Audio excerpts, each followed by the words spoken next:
For the past 5 years, I looked at my wife and thought, Erin, it's either him or me, no middle ground. She sat beside my supposed boss, Plato Gian, holding his hand. As I gazed at her, I noticed her perfectly manicured hand, but the moment I spoke, she pulled it away. She appeared bewildered and scared, her lovely face betraying her emotions.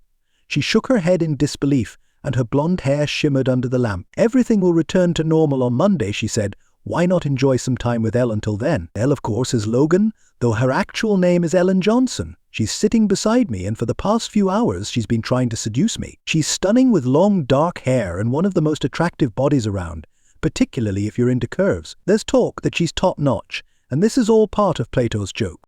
When Aaron and I were invited to spend the weekend on this island, people assumed Plato just wanted to get to know me better. After all, I'm a well-known author, and he had purchased the company that publishes my books 3 months ago. But the real reason for this weekend was that Plato wanted to sleep with my wife. I'm just an average writer of detective stories and thrillers. My main character, Rick Rocker, sometimes solves locked room mysteries. Other times he's leaping off cliffs to flee from lunatics. He also leads an adventurous love life, often managing to woo beautiful women quickly. He's a martial arts master and a trained killer. All in all, he's a jack of all trades. It's a fantasy set in a thin layer of realism, and the books sell fairly well, though the publishing house has several more successful writers. I, on the other hand, just have a gorgeous wife who caught Plato's eye. They met at a gala dinner Mr. G hosted for his writers and editors. The event was impressive, and Aaron was enchanted, especially after they danced to several songs. Plato is refined, a decade older than Aaron, who is 28, with dark hair and a large build. I watched them dance and noticed he moved with grace. When the group paused, they returned to the table, and Mr. G said, "Donald, your wife is lovely. She dances beautifully." I nodded, probably lost in thought, and didn't reply right away. He added, "Well, I must attend to the other guests. It's been a pleasure, madame." Erin responded with Plato while I stared at her. She had moved from Mr. G to Plato so swiftly. I asked, impressed with the boss. She gave me a mischievous grin, replying, "He's charming." Then she joked, "Let's see which wife he gets next, huh?" That turned out to be one of the editor's wives later in the evening. This all transpired a month ago. My name is Donald Lake. No nickname. I'm about 6 feet tall, weigh 169 pounds, have curly brown hair and blue eyes. I'm 30 years old, fit and athletic. Aaron's also in great shape, as she practices fencing, a sport requiring skill and coordination. We met during a fencing class she was teaching. I was doing research for my character Rick, who would be fighting with swords in an upcoming book. I always dive deep into research before writing an adventure novel, which is one of my trademarks. Rick doesn't attempt anything I haven't tried. My journey to becoming a writer was steep. I graduated high school but didn't pursue further education, although I knew by the age of 10 that I wanted to be a writer. Throughout school, I wrote continuously, and 2 of my stories were even published in little-known literary magazines. I considered myself a serious writer until the need to earn a living set in.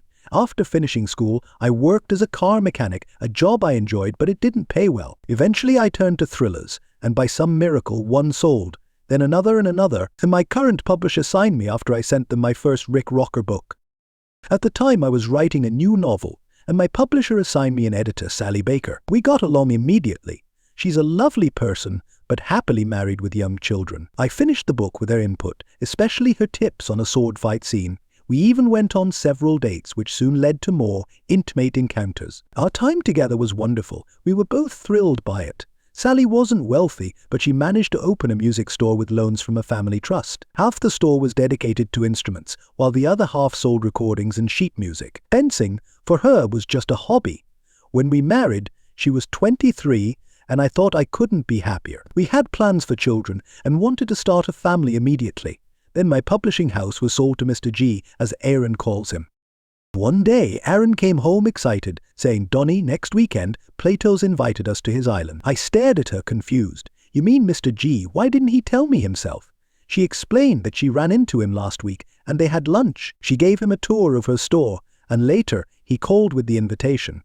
"He wants to get to know me better," she assured me, adding that he'd probably be in touch with me soon. I asked, "Has he reached out to you?" She paused, looking a little pale. "Nothing happened, Donnie. You're being paranoid." I pressed on, "Tell me why you didn't mention the lunch and tour until today." She turned away and eventually admitted, "Okay, Donald, he did hit on me." I brushed him off but didn't tell you because I didn't want to cause trouble. After all, he owns the company. Now she seemed thrilled about visiting the island. I'd heard stories about the place. Who else will be there? I asked. Just us, she replied. He is Gramide. He has a special friend and some staff. But it's all to get to know you. I shot back. Seems like he wants to know you better. She sighed. I can handle it. Can you? I wasn't convinced. I'm declining the invitation, I said. It's too risky. She pleaded at Donnie. No, please, we'll have a great time. She sulked for the rest of the night. The following day, I called the main office and asked for Mr. G. He returned my call within minutes, greeting me warmly and expressing how much he was looking forward to our weekend on the island. I told him I wasn't comfortable with the situation, and it seemed like my wife knew more than I did. In fact, I think she had lunch with you and didn't tell me. She mentioned you were bothering her, and that she didn't want to say anything because she feared I'd react badly. She was probably right. Donald, he replied, I admire Erin for many reasons. She's very attractive, but I can put that aside. Like me, she's an entrepreneur, and you're one of my most profitable authors. I just want to get to know you both better. Sorry, Mr. G, but I don't think it's a good idea, I said. Donald, I hope you'll reconsider. I'll keep the weekend free for you. At this point, we parted ways. About 3 hours later, as I was finishing the next Rick Rocker book, I got a call from my agent, Brock Levon. I turned down Mr. G's invitation, he asked. Why? How do you even know about this? I questioned. The vice president of sales called me, Brock explained. He insists you should go. Otherwise, what will they think?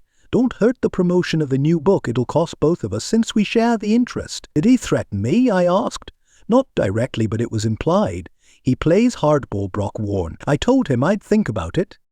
After hanging up, I emailed the end of the new book to Sally with some notes, and we later discussed it on the phone. Meanwhile, I began researching Plato Gian and his island thoroughly. The island's name, derived from Greek, was hedonism, meaning pleasure, essentially pleasureless land. As I dug deeper, I found stories about sexual misconduct on the island, and even 2 divorces linked to it. These tales appeared in tabloids, alongside pictures of Mr. G with different women, 2 of whom were married. This set off alarms for me. I found images of the island on Google Maps and familiarized myself with its layout. The island is about 2 miles long and a mile wide, located near North Carolina, among other islands where people golf and vacation. The island faces south and is protected from the elements. It features 2 peaks, several buildings, tennis courts, and a swimming pool, odd, considering the nearby beaches. I downloaded the images and made a topographic map. To reach the island, you'd need either a proper boat or a seaplane, neither of which I had, though I knew people who did. Erin returned home as expected, happy and ready for dinner. We had chicken salad with white wine. After a while, she got up to change her clothes. During the meal, she mentioned, I heard you might reconsider going to the island. I looked at her and said, no, silly, you could change your mind at lunch. He's in New York. Those kind of say in New York and Virginia, she responded. He called me and said he has an apartment in New York. How do you know he's in New York? I asked. Don't get paranoid on me, she replied. He said he's not in New York, but that if we agreed to go, he'd have his plane pick us up from National Airport. But we're not agreeing, I reiterated. Are you planning to sleep with him? She shot back, I'm not going without you, Don. How could I? If I went alone, anything could happen, and it would. We'd never be the same after. Erin, I said, I believe you're still attracted to him. She replied, I won't deny that, but you and I are still great together. I wouldn't jeopardize that. Do you really mean it? I asked. I feel like I can trust you anymore. She quickly stood up from the table, spilling her wine. Look what you made me do, she shouted. I laughed at her, and she realized how silly it was. We headed upstairs, and after some time we shared a long hug and kiss. We spent about an hour talking in bed, during which Erin assured me she wouldn't see our relationship for some billionaire. However, I noticed she assumed we'd be going to the island, given the risks she was talking about. So it's settled then? I asked. She tensed up but didn't respond. I probed, why are you so eager to go on this trip? She didn't answer for a while, then finally admitted, it's exciting to be around someone so powerful and influential. I'm sorry, she added. I didn't mean with him, just to interact with him. I studied her words. But he was born into wealth, I said. Sure, he's made more money on his own, but he had a massive head start, and he chases women, just like you said. Okay, but I still believe it'll be fine, she replied. I thought to myself, if we were planning to start a family and Erin was tempted to stray, now would be the time. So I'd rather find out now than after we have kids. I used to love her deeply. She's smart, energetic, and incredibly attractive, but now I needed the truth, and I wasn't sure anymore. Erin, I said, we can go, but understand this, if you end up with him, we're done. There's no coming back, do you get that?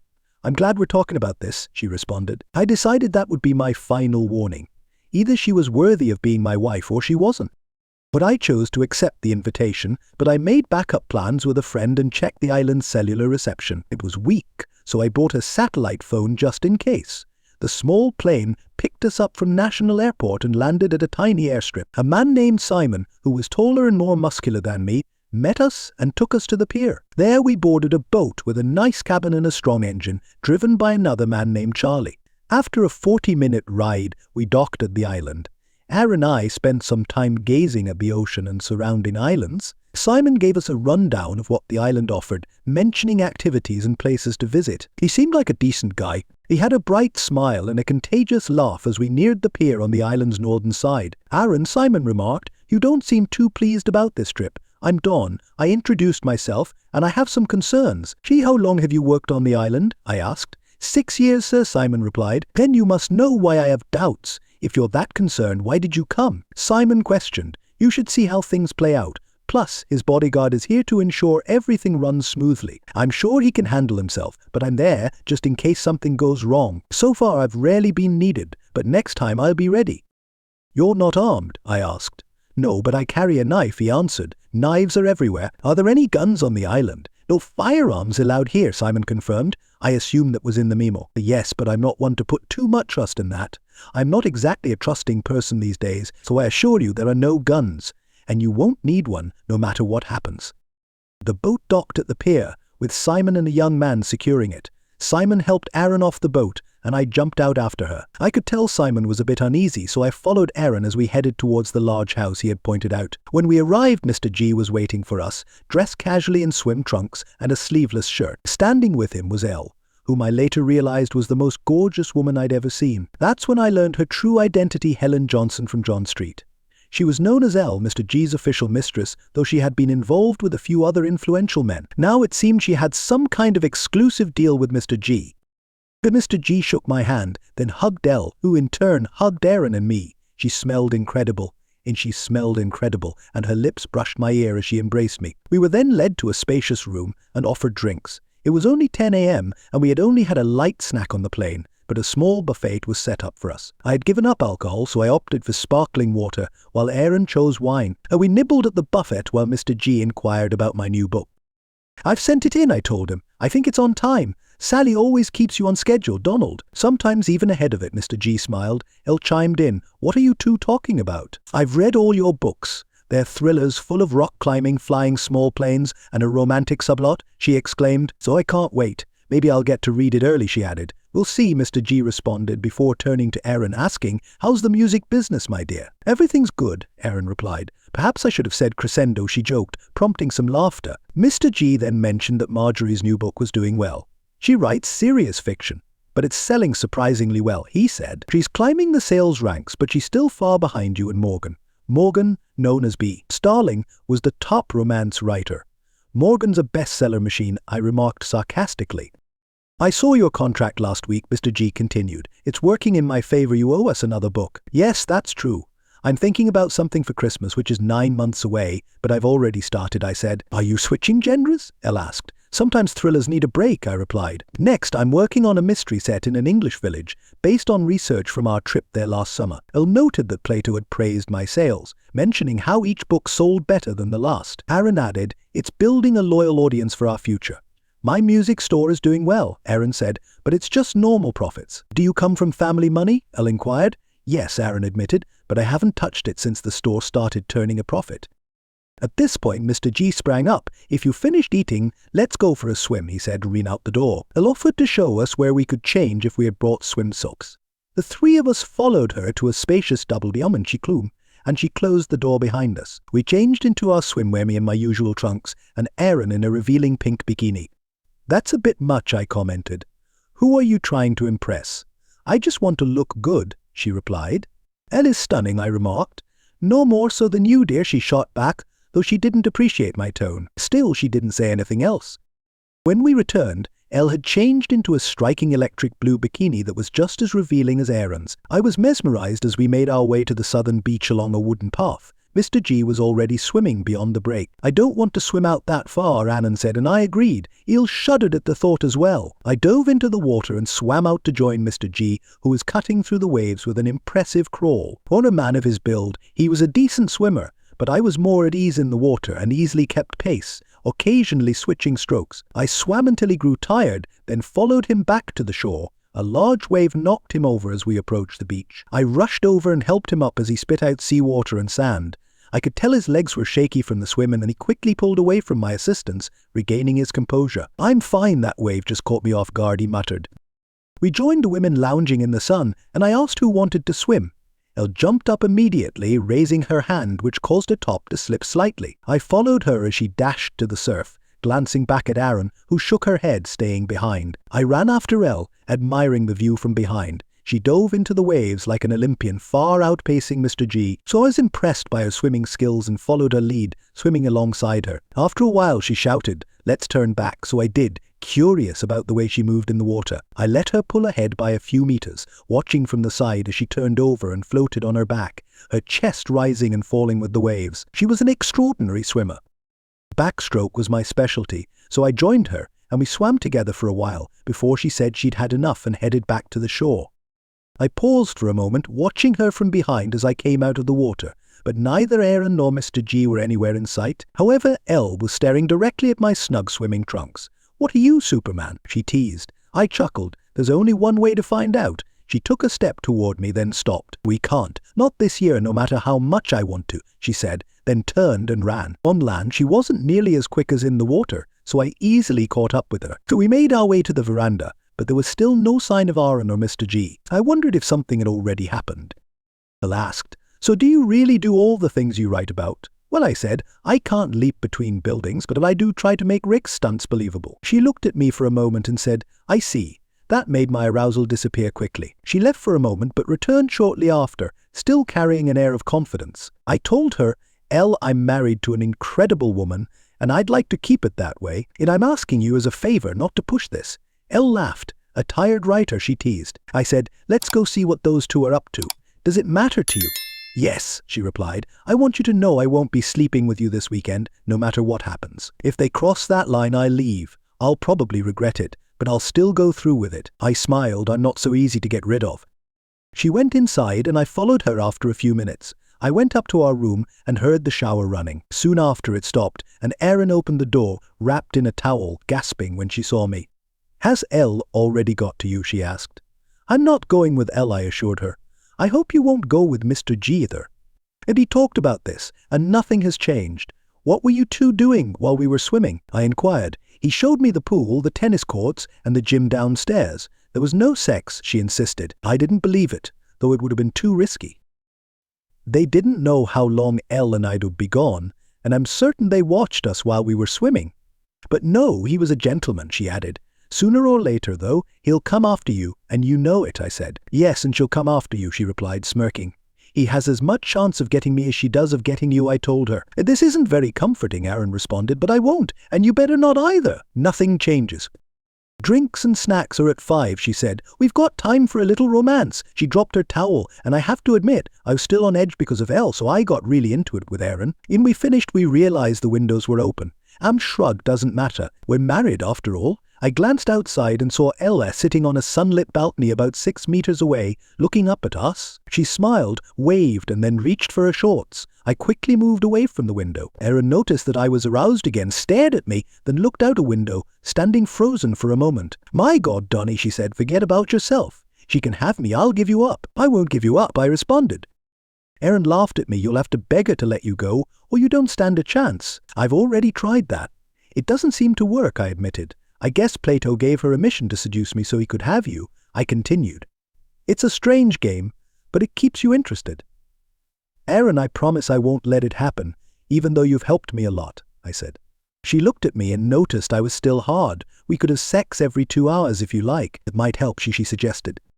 We went downstairs, dressed casually, me in shorts and a collared shirt, and Aaron in a dress with her hair down and high-heeled sandals. She looked stunning. When we arrived, Mr. G was sipping a drink. "Hey, Donald, how was your swim with Elle?" he asked. "It was great, Mr. G. She's a fantastic swimmer," I replied. That's just one of her many talents, he said, grinning. Call me Plato. It's a famous name, I like it. My father, God rest his soul, loved reading about him. Elle came in wearing a dress and heels too. The dress seemed modest, but on her it wasn't. I was sure Aaron felt a little self-conscious, but I understood this was all part of the game. Elle had to outshine Aaron, who would try to win Plato's favor in return. I stepped closer to Aaron, putting my arm around her shoulders. There's wine, cocktails, beer and pretzels, Plato announced, munching on one himself. We chatted for a while, then Elle offered to show me the house. The place was impressive, with a gym full of top-notch equipment. Does Plato use this? I asked. He lifts weights, Elle pointed out. I sat on a bench beneath a barbell that was already set up and heavy. I carefully lifted it from the rack and did 5 reps before placing it back. Elle stood above me, watching closely. He only manages 3 before taking a break, she said, her breathing heavier. I did 8 more reps and then said, everyone has their strengths, and you have plenty. Do you know what I should do this weekend? Elle mused. Seduce you so Plato can focus on Aaron? It's happened before. I always complete my assignments even if they're not enjoyable. You'll be more than enjoyable, I think, I said, smiling. If I start begging, will you stop? I asked, half serious. She thought I was joking. No, she replied, but I'll enjoy watching you beg. She walked away and I stayed behind, waiting for my arousal to fade. When I joined the others in the living room, the conversation stopped. Donald, Plato greeted me, clearly tipsy. I walked over to the bar, grabbed a Corona, and opened it while the others drank wine. We exchanged a few more words before I asked if they were finished plotting or if I should leave. That brought on an awkward silence. Elle stayed quiet, mainly watching Aaron, who glanced at Plato for reassurance. No secrets, Plato finally said. Then Simon entered and announced that dinner was ready. We moved to the dining room where a buffet was set up. It was a family-style meal, and we sat at one end of a large table. They poured water, but I stuck with my beer, not touching the water. The tension I had created eased slightly, and we talked idly about politics and baseball. Plato was a Yankees fan, while Aaron and I rooted for the Orioles and Nationals. He liked the Pirates and was from Jonatown. Simon served dessert tiramisu, but I skipped mine. Plato noticed. Don't you eat dessert? He asked. I have to watch my waistline, I explained. You have no fat on you, he remarked. I saw you swimming earlier. You only drink beer? Plato, I already told my wife before we arrived my trust is running on empty. Can you blame me? Aaron interjected. Do you really believe they drug you or something? That's just ridiculous. Don't be paranoid. I grinned and pushed back as Plato handed me a glass of water. Eat and drink, buddy, he said. Plato sat there expressionless before finally speaking Simon. When Simon came over, Plato instructed him to clear the table. Simon noticed the untouched water and dessert and promptly removed my glass and the uneaten tiramisu. Bill suggested, let's head to the courtyard, there will be music, and we can dance. Neither Aaron nor Plato said a word. I stood up and offered Elle my hand, leading her to the patio. Once there, she turned to me and asked, did you really blame him for the food and drink? Do you think he'd try to slip you something? I don't think so, I replied, but he didn't, and he had Simon take it away. A moment later the others came out, and soft music began playing. I walked over to Aaron, gently took her by the elbow, and led her away from Plato, guiding her to the open area where we started dancing. Though Aaron is usually an excellent dancer at first, she seemed a little hesitant. But as soon as I relaxed, she pulled herself closer to me and whispered in my ear, I love you, Donnie. I love you too, Aaron, I whispered back. We danced until the music stopped, then returned to a table where Plato and Elle were sitting. When the music resumed, Elle stood and extended her hand to me. She led me back to the dance floor, and as we danced, I could see Plato with Aaron. Elle was captivating with her soft scent and the curves of her body, putting me in a daze. Every time she was near, I found myself entranced, and this time was no different. As I glanced over at Aaron and Plato, I saw his hands on her, but she wasn't pushing them away. But I pulled back from Elle and walked over to them, just standing there and watching. Aaron saw me and tried to move away from Plato, but his hands remained on her. She gently pushed against his chest and said, I don't want any problems. He let go but took her hand and guided her back to the table. Elle followed me, and we sat down, her body close to mine. Aaron, still holding Plato's hand, looked uncomfortable. Plato turned to me and said, I'm really disappointed in you, Donald. Elle is an incredible lover, and she would give you one of the most unforgettable experiences of your life. Yet you're denying her that chance. I have a wife, I said firmly, and that's why we made an agreement before all this started. I then looked at Aaron and said, either he or I is off limits. There is no middle ground. Aaron withdrew her hand from his, but she looked at me and said, it's just for the weekend. Everything will go back to normal on Monday. Why don't you enjoy yourself with Elle for now? I studied her expression and asked, "Are you really going through with it? Yes or no? Even if it means it's over between us." "No, I don't see why it has to mean that, but I won't," she replied. I reached out my hand to her and she took it. I pulled her close and kissed her passionately, running my hands over her body. When we finally parted, I was on the verge of tears. "The fact that you agreed to sleep with him means that it's over between us." "It's all over," I said quietly. I turned and walked toward the stairs. She shouted after me, "No, Donnie, no." I reached the top, grabbed my bag, which I had packed earlier, and walked out the back door. As I ran into the darkness, sobbing, I made a phone call. About 20 minutes later, I heard the sound of a plane landing at the southern dock, but I swam out to meet it. My colleague, Todd Jacobs, was flying the plane. As I approached, Plato and Simon appeared behind me. "You can't just leave like this," Plato said. "You should stay and calm your wife down." He rushed toward me, but I was already at the pier. Plato was out of control, but Simon stayed back, likely because Todd had a gun aimed at him. I grabbed Plato and threw him into the water. He flailed and shouted, "You're fired." "Do you hear me? Fired?" I climbed aboard the plane, and Todd taxied us out of there. We flew to a small lake near Duas, where a car was waiting for me. I paid Todd for his services and drove back to Alexandria. The road was dark and empty, just like the house when I arrived. Inside, I looked around at the photos of us in happier days and images of our families. I was in shock and collapsed into a chair, staring blankly into the distance until I eventually fell asleep. At around midnight, I was awakened by the sound of a car outside. I peeked out the window and saw Aaron stepping out of a rental car, carrying her bag up to the door. She unlocked it and walked inside. I stood and stared at her, and she stood still, gazing back at me. She looked awful, probably as bad as I did. "I've never messed up this badly in my life, and I swear I never will again," she said. "I don't want to lose you, Donnie. I just don't understand why you thought I wouldn't notice what was happening with Plato." "I was an idiot, a complete fool. Tell me, did you and Plato plan all of this together?" I asked. She looked down, avoiding my gaze. "Not exactly," she admitted. "He mentioned that there could be a switch when we got here. To be honest, I saw it coming, but I thought I'd just say no and that would be it." "But you didn't say no," I pointed out. "You said yes, but only if I agreed to go with Elle. You could see how much I wanted her, how tense I was around her. Did you really think we'd be able to come back, have kids, and trust each other again after this?" "I thought of it as a side deal," she said quietly. "I thought we'd both have an extraordinary experience." I smiled faintly. "I get why you thought that.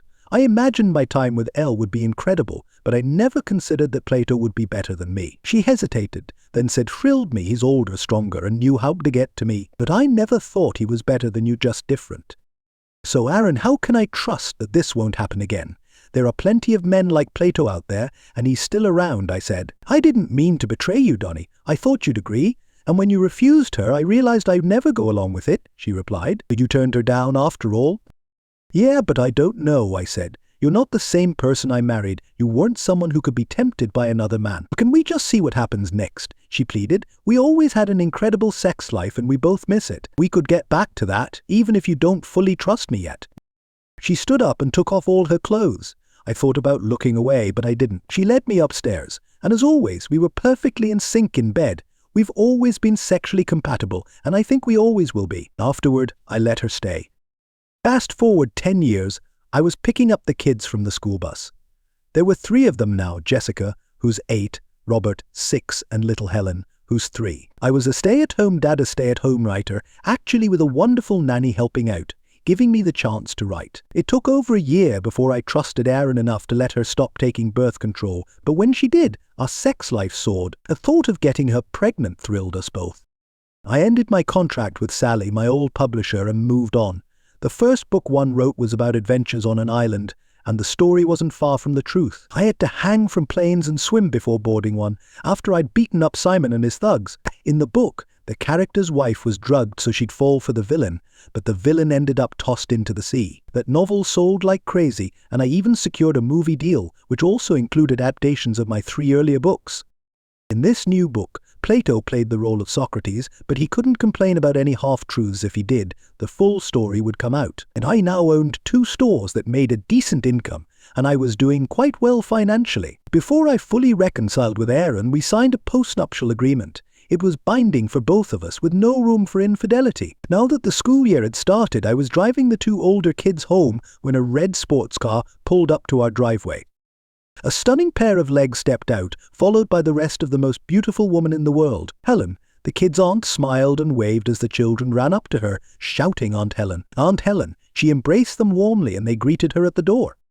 As she came inside, I poured her a glass of seltzer, her favorite drink, and told her, Erin will be home soon. I've made a high-calorie salad, and everything's ready in your room. But that's a whole other story. Thank you to everyone who took the time to listen to today's tale. If you enjoyed it, please consider liking and subscribing if you haven't already, and feel free to share your thoughts in the comments below. Take care.